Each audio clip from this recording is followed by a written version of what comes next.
ఒకసారి ఒక జర్నలిస్ట్ ప్రసిద్ధ తిరుమలను సందర్శించడానికి వెళ్ళింది. ఆలయ ఆవరణలో ఉన్న భక్తుల్ని గమనిస్తూ వారిలో ఒక వృద్ధుని చూసి, బాబాయ్ మీ వయసెంత అని ప్రశ్నించింది. ఆ వృద్ధ భక్తుడి చిరునవ్వుతో 60 సంవత్సరాలు అని చెప్పాడు. అది సరే కాని మీరెప్పటి నుంచి తిరుమలకు వస్తున్నారు అని అడిగింది. ఆ వృద్ధుడు, నా చిన్నప్పటి నుంచి నేను ప్రతి సంవత్సరం తిరుమలకు వస్తూనే ఉన్నానని చెప్పాడు. ఈ సమాధానం విన్న జర్నలిస్ట్, ఇన్ని సంవత్సరాల నుంచి గుడికి వస్తున్నారు కదా, మరి మీరు దేవుణ్ణి ప్రత్యక్షంగా చూశారా అని అడిగింది. లేదమ్మా, నేను ఇప్పటి వరకు దేవుణ్ణి చూడలేదు అని చెప్పాడు. దానికి జర్నలిస్ట్, అయితే ఎందుకింత నమ్మకంగా ఆలయానికి వస్తూనే ఉన్నారు అని అడిగింది. ఆ వృద్ధ భక్తుడు నవ్వి, అమ్మా మాది పల్లెటూరు, మా ఊర్లో ప్రతి ఇంటి వద్ద దొంగలు రాకుండా కుక్కలను పెంచుతాం. ఎవరైనా దొంగొస్తే ఒక కుక్క ముందుగా అరుస్తుంది.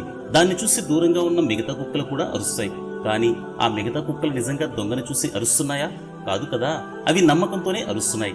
అలాగే అనేక వేల సంవత్సరాలుగా ఎందరో మహర్షులు పుణ్యాత్ములు తపస్సు చేసి భగవంతుని దర్శించారు. వారు దేవుణ్ణి అనుభవించి ఆయన ఉన్నాడని చెప్పారు. ఆలోచించే శక్తి లేని కుక్కలే నమ్మకంతో అరుస్తుంటే ఆలోచించే శక్తి ఉన్న మనుషులమైన మనం మన పూర్వీకుల మాటలను నమ్మలేమా?